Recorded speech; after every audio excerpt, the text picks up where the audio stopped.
자, 가계소비, 가계소득 강화는 이건 그래서 제가 지금까지 얘기했던 거예요. 이건 이제 소위 말해서 가장 현실적으로 단기적으로 할 수 있는 길로서. 그래서 제가 여기에 대한 해법도 제시했잖아요. 해법도. 뭘 제시했습니까요? 뭘 제시했냐고요? 우리 소득세에 대해서 소득세가 굉장히 조세체계가 왜곡되어 있으니까는 공제 혜택을 없애버리고 소위 말해서 인적공제로만 통일을 해가지고 단순화시켜가지고 n분의 1로 나누자. 그리고 부동산도 보유세를 정상화시켜가지고 그것도 마찬가지로 사회소득으로 나누자. 그러면요 50% 이하가 가장 혜택을 많이 보고 그 이후에부터 한 40% 45%는 조금씩 더 혜택을 본다고요. 자기 내는 세금보다도 기존에 냈던 세금보다도.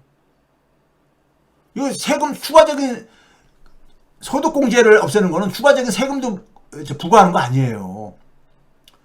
방법까지 알려주잖아. 문제는 뭐냐면은 의지야. 망다니 같은 의지라고. 젊은 정치를 원한다고요. 우리나라의 이 서민들도 정치인들이 거기에 화답을 안 하는 것 뿐이야. 자, 가계소득을 강화시키기 위해서는 중장기적으로는 일자리죠. 괜찮은 일자리를 많이 만들어야 되는 거야. 일자리를 만드는 것은 산업입니다. 제가 했잖아요. 산업의 뜻이라는 게 나을 산자 일업자라고요. 산업입니다. 일자리 생태계가 지금 위기라는 건 산업 생태계가 위기인 거야. 이게 오늘 이제 얘기하려는 이재명의 AI하고 박정희의 산업화하고 그 얘기를 합니다. 지금 현재 우리가 보게 되면요. 가장 청년층, 특히 우리나라는 고학력 청년층, 예? 뭐 많은 비중이 대졸자들이니까 대학 나와도 일자리가 없다 보니까. 근데 경제학 이론에 보게 되면요. 기업은 누굴 선호하느냐? 생산성이 높은 노동력을 선호하는 걸로 돼 있어요. 이거 상식이잖아. 생산성이 높은 건 누가 높으냐? 학력이 높을수록 이렇게 돼 있어요. 인적 자본이 높을수록. 근데 현실은 보게 되면은 고학력 청년층이 일자리가 가장 최악이야. 경제 이론이 따로 딴 세상에 있는 거야 지금. 그러니까요. 과거에 머물러 있는 거야. 가장 생산성이 높을 것으로, 근데 기업이 가장 선호할 것으로 예상하는 청년층 일자리가 지금 고갈되는 상황이라는 것은 이게 바로 이기의 모습인 거예요. 이게 위기지. 뭐가 위기예요? 산업 생태계를 여러분들이 산업에 대한 구체적인 수치를 안 보더라도 산업 생태계가 위기라는 것은 이것만 보면 알 수 있어요. 우리 최근에 정년연장을 하는데 청년층들은요 들어가서 우리가 기업이든 산업이든 간에 계속 진화를 해야 되는 거잖아요. 일반 자연 생태계도 계속 진화를 하잖아요. 네? 진화를 해야 되잖아요. 젊은 사람들은 기업에 들어가서 하는 게 뭡니까요? 새로운 소위 말해서 돈벌이를 만들어내야 되는 거잖아요. 그 기업이 지금 벌고 있는 돈벌이는 기존의 직원들이 만들어낸 거고, 예? 과거에 그러니까는 채용된 사람들이 만들어낸 거고, 그러니까 정상적인 기업이라면요, 청년층 일자리하고 저기 그러니까 정년 임박한 사람들하고 이게 일자리가 충돌하면 안 되는 거예요. 이게 충돌한다는 얘기는 뭐냐? 그 기업이 고여있는 물이라는 얘기인 겁니다. 고여있는 물이야. 청년층은요, 할 역할이 따로 있는 거야. 젊은 피를 수혈한다는 게 뭐예요? 새로운 것을 만들어내는 역할을 하는 거잖아요. 그래서 이게 순환이 되는 거지. 예? 자, 역대 민주정권이 산업정책이 계속 실패했습니다. 실패 안 했으면은 청년층 일자리 문제 이렇게 안 생깁니다. 물론 민주정권만이 아니죠. 다 실패했는데 이게 왜 그러냐면은 박정희 시스템 이후에 거기서 못 벗어난 거야. 못 벗어나고 있는 거야. 이재명 정부가 산업체계를 전면 재편하겠다고 하는 이유가 이거 문제인식은 정확하게 보신 거야. 이것도 문제인식은요. 자, 이거 봐보세요. 오늘 내가 여러분들 처음 보여드린 건데 1962년부터 91년이 소위 말해서 고도 성장 기간입니다. 고도 성장 기간이요. 소위 군부 독재 시절이죠.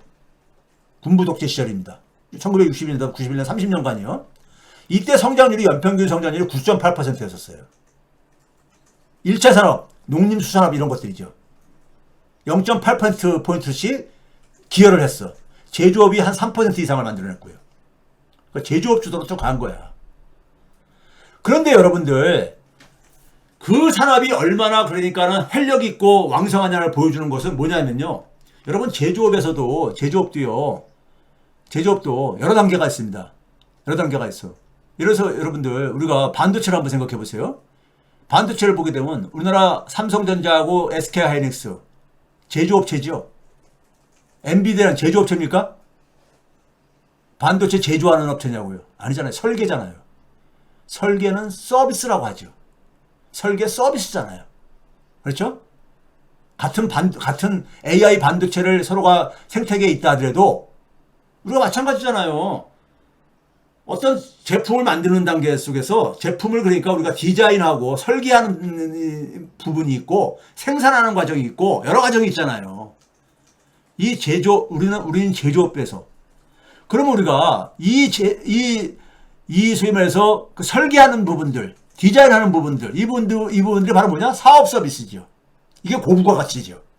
엔비디아하고 SK하이닉스나 삼성전자하고 누가 돈 많이 벌어요? 엔비디아죠. 거기가 고부가 가치인 거야. 고부가 가치인 거예요. 그리고 우리나라는 여기서 연평균 0.24%포인트뿐이 못 만들어냈어. 전체 성장률의 2.4%뿐이 역할을 못했어요. 네? 그런데 뭐냐면요. 1992년부터 2024년 이제 고도성장 기간이 끝나고 난 이후 소위 말해서 민주화가 진행된 소위 문민정부부터 해가지고 지금까지 쭉 오는 기간 동안에는 어떻게 됐냐. 성장률 반토막 이하로 떨어졌죠. 9.8에서 4.4. 1차 산업은 거의 멈췄습니다. 성장이 멈춰서 성장을 못 만들어내고 있습니다. 제조업 2분의 1 반토막 이하로 떨어졌죠. 건설업도 떨어지고 건설업도 거의 멈췄고요. 왜? 너무 많이 때려 지었으니까는 서비스도 그럼 서비스라도 그래야 되는데 서비스도 어떻게 됩니까? 예? 서비스도 4%씩 과거에 했는데 이제는 2.5%뿐이 안 돼. 사업 서비스인데 이게 거의 변화가 없어.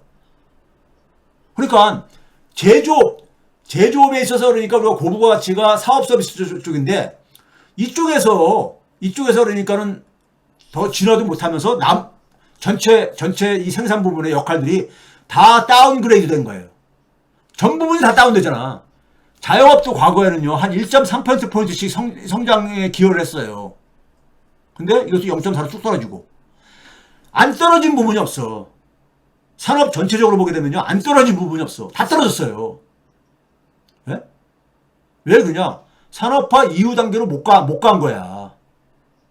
그러니까 박정희의 산업화 모델에서 더 이상 진도를 못 나가고 있는 거야. 그러면서 성장률이 계속 떨어지는 거야. 근데 모든 산업이 다 떨어지고 있다 이거야.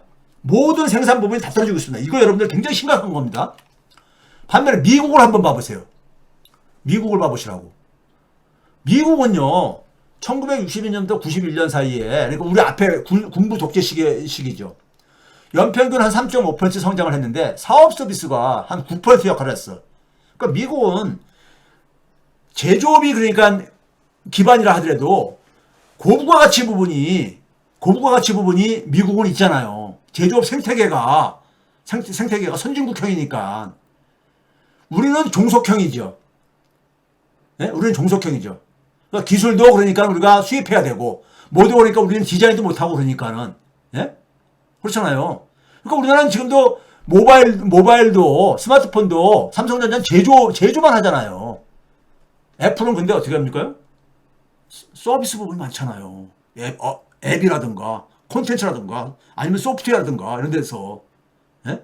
그래가지고 그 모바일 기기 자체도 고부가 가치가 만들잖아요. 그래서 사업 서비스가 선진국하고 후진국하고 결정적인 차이를 보여주는 겁니다. 한 산업 내에서. 자, 여러분들 조선업이 지금 역대 지금 최대 호황이다 뭐 이런 얘기를 많이 합니다. 역대 최대 호황이다 이런 얘기 많이 해. 네? 근데 우리나라 조선업 하게 되면은 조선업에 우리가 가장 그러니까 3대 조선업체를 얘기하는데 그 중에서도 누가 뭐라 해도 뭐 양강을 얘기할 수도 있지만은 제가 볼 때 양강이 아니라 1등은 현대중공업이죠. 현대중공업이잖아요. 예? 그다음에 삼성중공업이 그 뒤를 잇고 이렇게 되잖아요. 현대중공업이요. 작년도 매출액이 한 68조가 안 됐습니다. 예? 68조가요. 많이 벌죠. 많이 벌죠. 근데 2011년도에 한 53조였었습니다. 53조요. 근데 영업이익을 보게 되면요. 깜짝 놀라게 됩니다. 2023년도에, 2024년도 작년도에 3조 원 정도가 안 됐어요. 근데 2011년도에 4조 4천억 원 정도 됐습니다. 예? 이거 여러분 어떻게 이해를 하실래? 예? 물건은 많이 팔았는데, 배는 많이 팔았는데, 이익은 줄어들었어. 조선업 수출액도 봐보세요. 수출액. 반토막도 안 되잖아. 2011년에 반토막도 안 돼. 우리나라 조선업 생태계는 완전히 망가져 버렸습니다. 이명박 정부 이후에 다 망가져 버렸어. 예? 거기에 그러니까 우리가 소위 노동자들도 전부 다 외국인 노동자들, 값싼 노동력으로 그하고 앉아있고, 예? 이게 여러분들 우리나라가 그러니까 소위 말해가지고 우리나라 제조업의 모습을 상징적으로 보여주는 저겁니다. 자, 이거와 관련해서 여러분 많이들 알고 있는 얘기일 거야.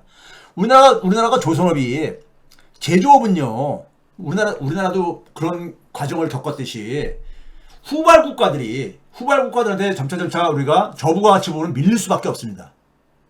미국이 한 시대를 끌고 가다가 일본한테 추격당하고, 독일이나 일본한테 추격당하고, 일본은 우리나라한테 추격당하고, 지금 우리는 중국한테 추격당하고 이렇게 되는 거잖아요. 저부가 같이 보면은 그 속에서 우리나라 조선업이 지금 어디를 축을 잡습니까요? LNG선으로 우리가 이쪽으로 그나마 경쟁력 있는 부분이라면서 글로 나가는 기사들 많이 들으셨을 거야. 이게 경남도민일보에서, 경남에 많이 조선업체가 많이 있다 보니까는, 이게 김종호 의원이라고 있죠. 아마 저 김해 쪽에 지역구가 그런 걸로 알고 있어요. 김종호 의원이 그러니까는 자료를 그러니까 제출받아가지고 산업통상부랑 그 관계기관들로부터 제출받아가지고 내놓은 자료인데, 여기 보시게 되면요. 이게 우리나라 제조업의 저를 상징적으로 보여주고 있습니다. 제주는 한국 조선이 하고, 우리가 그런 말 있잖아요. 제주는 곰이 부리고, 돈은 그러니까는 뭐 누가 가져간다. 뭐 이런 얘기 있잖아요. 돈은 프랑스가 가져간다. 이런 제목이야. 30년간 7조 한 5천억 원 가까운 돈들이 유출됐다. 이거 어디로? 프랑스로. 프랑스의 GTT사라는 회사가 있는데, 이들이 뭐냐면은 LNG 운반선을 만들 때 거기 핵심 기술 중에 하나가 화물창, 예? LNG 저장 탱크 만드는 거. 이거를 그러니까 독점하고 있는데, 이거를 우리가 갖다 쓰는 거예요. 쓰면서 로열티를 내는 거죠. 로열티 낸 게 30년간 그러니까 7조 5천억 원 정도 된다 이거야. 이게 기술 사용료가 통상 성과의 5% 수준으로 수준된다 이거예요. 그 앞에 이거 보게 되면 딱 이해가 가시죠. 이거 앞에 보게 되면은 이거 봐보세요. 영업이익이 매출은 그러니까 2011년경에는 53조 원 정도 팔았는데 배를 4조 4천 원을 구했어요. 그럼 이거 영업이익률이 몇 %인가 계산을 해보세요. 증제 나올 거야. 근데 2024년도에는 매출액은 더 늘었는데 영업이익이 줄어들었어. 그 얘기는 뭐예요? 빠져나가는 돈이 많다는 얘기지. 비용으로. 그럼 우리가 이때하고 2011년하고 2024년에 조선업의 우리가 차이가 뭡니까? 2011년 때는 중국이 우리를 쫓아오기 전이야. 그때는 소위 말해서 우리가 범용선들, 예? 무슨 벌크선이라든가 이런 것들을 우리나라가 주로 다 만들고 하던 시설이야. 근데 지금은 그런 것들 중국한테 거의 다 뺏겼잖아요. 그리고 우리는 고부가 가치라고 하는, 그러니까 LNG선으로 갔는데, LNG선에서 중국을 그러니까 아직까지 중국이 못 쫓아오고 있지만, 우리나라를 못 쫓아오고 있지만은, 팔기는 많이 팔았는데, LNG선을 가지고 팔았는데, 그 중에 상당한 부분이 로얄티로 나간다. 이거 5%가 나가니까 영업이익이 오히려 옛날보다 더 줄어든 거예요. 네? 그래서 제가 뭐냐면, 조선업 호황? 이 빚 좋은 개사구나 이거죠. 그러니까요. 이게 우리나라 제조업의 현실입니다. 그러니까 뭐냐면, 고부가 가치화가 안 된 거야. 첫째는요. 제조업의 고부가 가치화가, 그러니까 박정희 때는 아이, 우리가 무슨 뭐 지금 후진국에서 쫓아가기도 바쁘니까는 바쁜데, 그건 나중에 하자 했는데, 나중에 했다가 밀어놨다가 거의 안 된 거야. 뭐 전혀 안 됐다는 게 아니라요. 거의 안 된 거야. 예?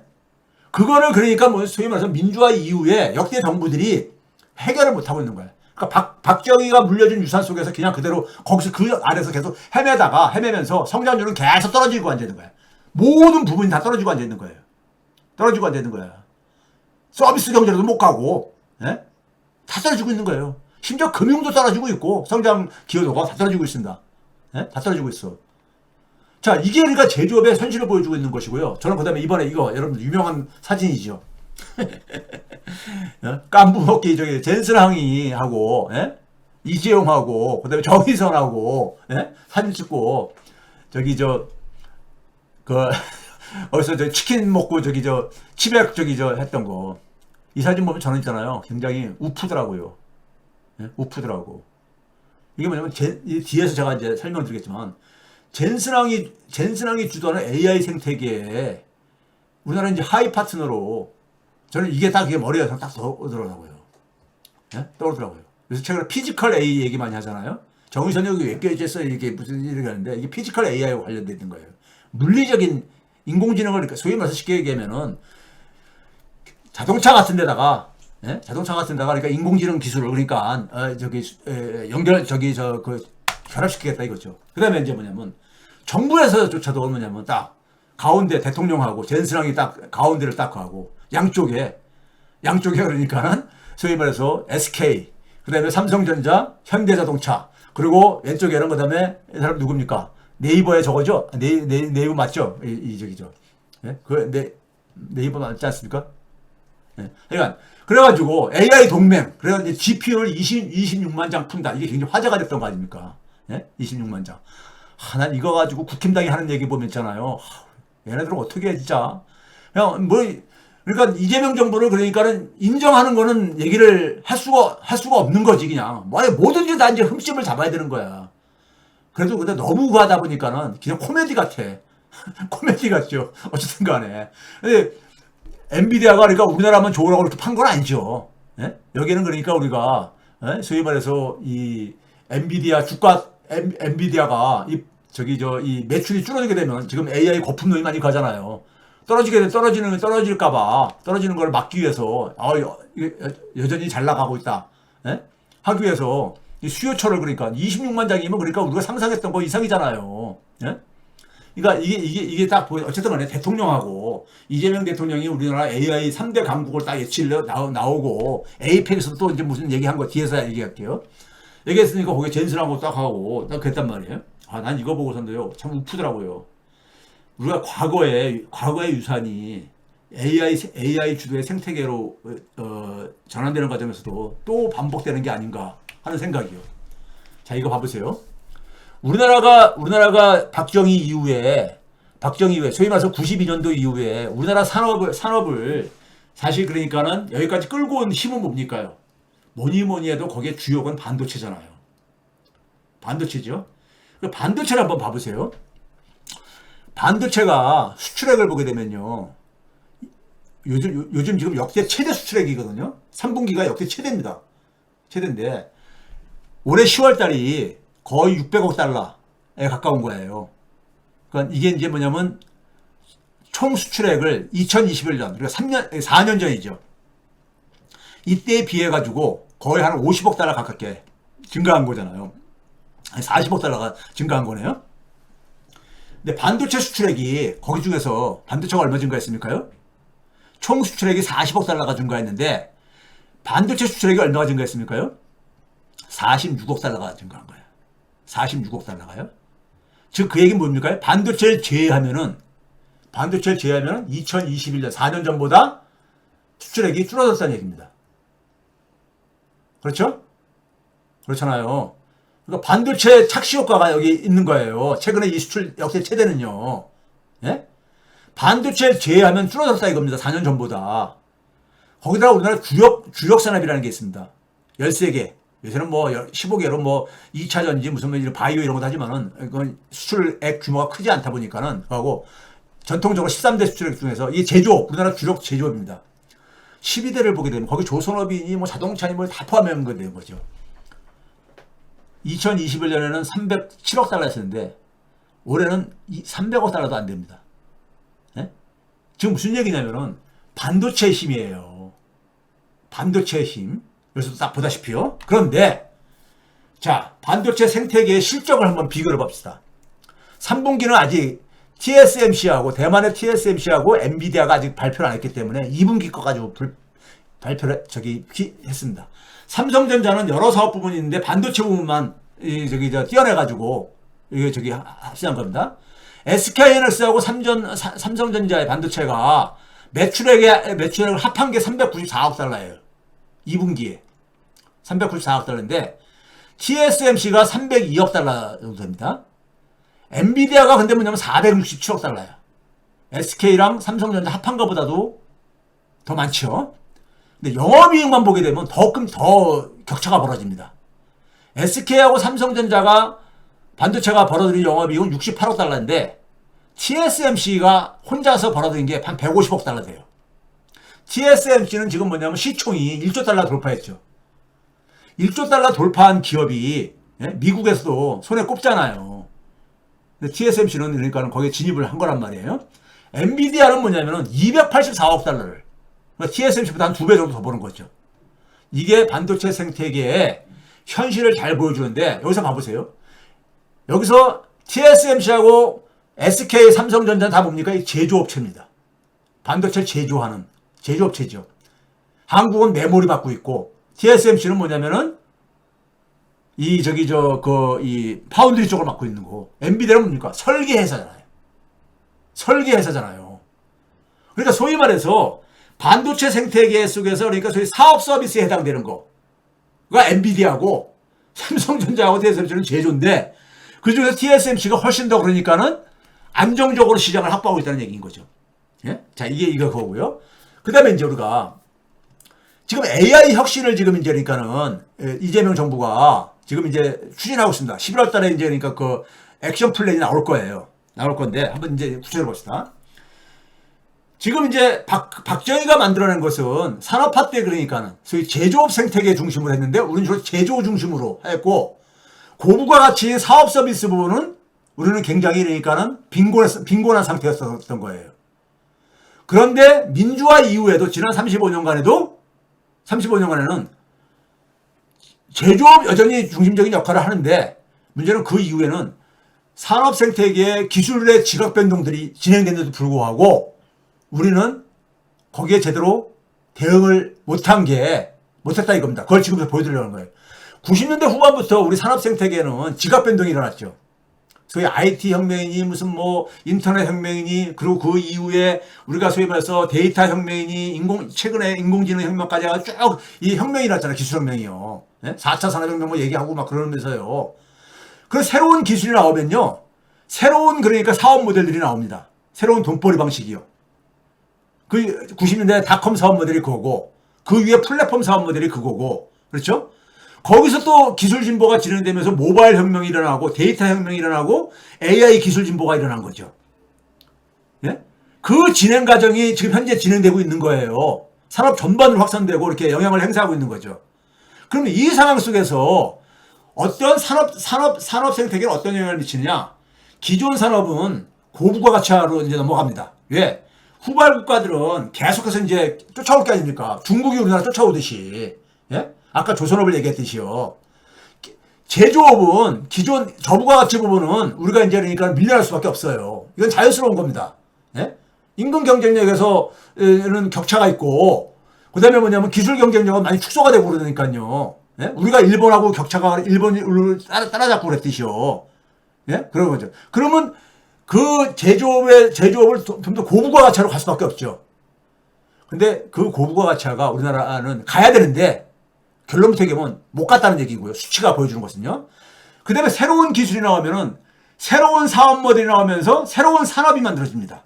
새로운 산업이 만들어지죠. 그 대표적인 것이 뭐냐면 정보 서비스 부분들이죠. 정보 서비스 부분들이죠. 이게 그러니까는 그러면서 산업 체계는 다양화되어집니다. 기존에 없던 산업이 새로 생기는 거니까요.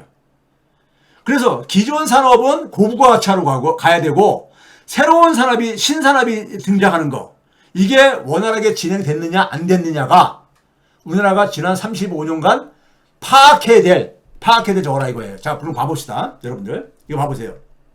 지난 35년간 우리나라를 보게 되면요, 성장률이 딱 봐보세요. 이거 보면요, 여러분들 끔찍한 결과가 나옵니다. 성장률이 7.8에서 4.1, 2.0으로 쭉 떨어져 내려왔는데 앞에서 보여드렸죠. 1차 산업은요, 외환위기 이후에 사실상 성장의 기여도가 멈췄습니다. 이게 우리나라 농업의 현실이야. 근데 문제는 제조업도 봐보세요. 2.3에서 1.4, 0.7로 계속 떨어지고 있잖아요. 성장 기여도가요. 네? 성장 기여도가, 절대적인 기여도가요. 건설업도 사실상 지금 그러니까 멈추고 마이너스 상태로 지금 가고 있는 거예요. 그럼 문제는 뭐냐면 서비스로도 가야 되는데, 서비스도 봐보세요. 과거 외환위기 전에는 4.2%였었는데, 이게 외환위기 이후에 2.3으로 갔다가 1.4로 떨어지고, 서비스업도 떨어지고 있어. 서비스업이 그러니까 새로운 성장 동력이 못 되고 있는 거예요. 그러면 서비스업에 이제 그러니까 그 이제 구성 요소들을 보게 되면요, 상징적으로 자영업종에 해당되는 도소매, 숙박, 음식업들 봐보세요. 이게 0.8에서 0.4 마이너스로 이렇게 쭉 떨어져 가고 있잖아. 네? 그러니까 자영업이 얼마나 힘든가를 보여주는 거예요.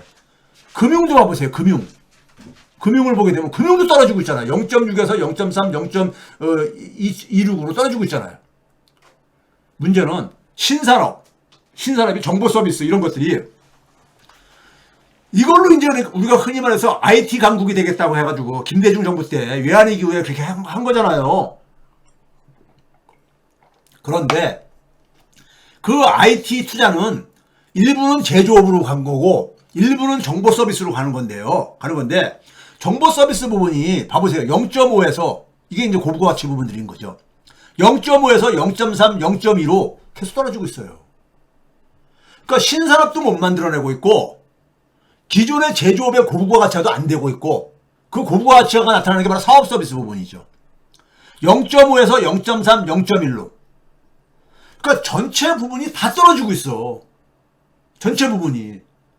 그러니까 기존 산업의 성장 기여도도 추락하고 있는데 신산업도 출현이 못 되고 있고 기존 산업의 고부가 가치화도 굉장히 실망스럽고 이러면은요, 대한민국의 산업은요, 이건 끔찍한 거예요. 진짜예요. 끔찍한 겁니다. 이게 바로 일자리 문제, 산업의 이런 위기는 일자리 위기인 거예요. 산업이 일자리를 만드는 거니까. 그래서 이재명 정부가 산업 재편을 얘기를 하는 거는 이거는 방향을 제대로 읽은 거예요. 이 수치를 알고 있는지 모르겠지만은. 예? 자, 봐보세요.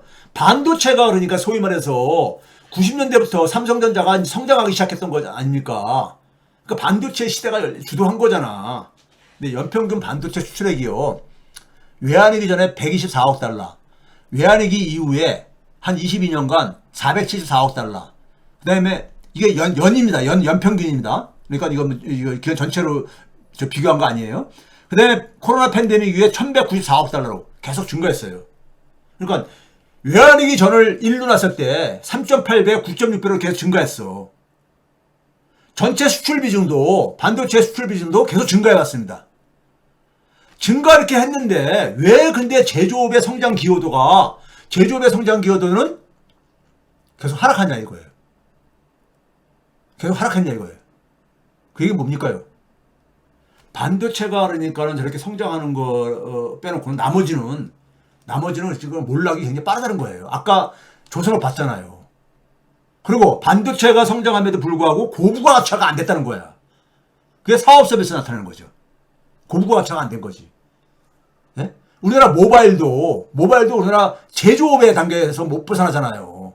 고부가 가치화, 애플은 그러니까 우리가, 네? 애플은 앱이라든가 이런 앱 서비스라든가 이 콘텐츠라든가 소프트웨어 서비스를 이걸 만들어내고 있는데 우리 못 만들었잖아요. 모바일 혁명 속에서도. 신산업도 제대로 그러니까 우리가 성장을 안 됐고. 그러니까 반도체가 그러니까 그러니까 우리가 한 30년 동안에 이렇게 성장을 했음에도 불구하고 고부가 가치화나 아니면 그 다음에 우리가 신산업의 출현에는 별로 그러니까 연결되지 않았다는 얘기인 겁니다. 그러니까 우리 솔직히 말해서 반도체에서 우리나라에는 그러니까 우리가 그래서 팹리스 같은 게 없잖아요. 사실상 없잖아. 파운드리도 뭐 우리가 취약한데, 예? 그렇죠? 그게 제조지. 이게 박정희 시스템이지 뭘. 박정희 시스템이 뭐예요? 산업에 있어서 그러니까 제조 부분만 우리가 담당하는 거 이런 거였잖아요. 그게 지난 35년 민주화 때도 똑같이 그러니까 반복됐다 이겁니다. 기본적으로는요. 반복됐다 이거야. 신산업이 못 만들어냈고 지난 35년간은 민주화 시절에는 많은 기술혁명이 진행됐는데 그럼 새로운 신산업이 나와야 되고 기존 산업들이 고부가가 쳐야 되는데 두 개가 다 확인이 안 된다 이거예요. 이게 대한민국 산업의 지금 그러니까 현 주소입니다. 대한민국 산업의 현 주소야 이게.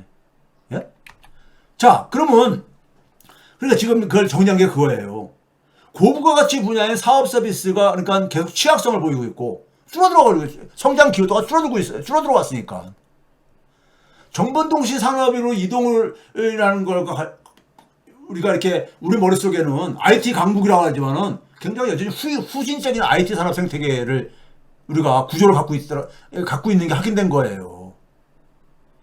금융보험조차도 그러니까는 외형이 줄어드는 가운데, 예? 성장률이 떨어지니까 상대적으로 성장 의존은 커진 이런 상태인 거죠. 이재명 정부가 아직 이제 본격화 안 된 거지만 3분기에 아까 성장률 내용이 굉장히 좋다 그랬잖아요. 근데 산업별로 보게 되면 그 취약성이 그대로 드러납니다. 1.2% 중에서 제조업이 0.3을 만들어냈고요. 서비스가 0.7을 만들어냈어. 그럼 두 개 합하면 1 정도 되는 거잖아요. 예? 이렇게 되는 거잖아. 그렇죠? 그러면은 여기서 보게 되면요. 도소매 음식 숙박이 한 0.1을 만들어냈어. 이게 바로 소비 쿠폰 효과로.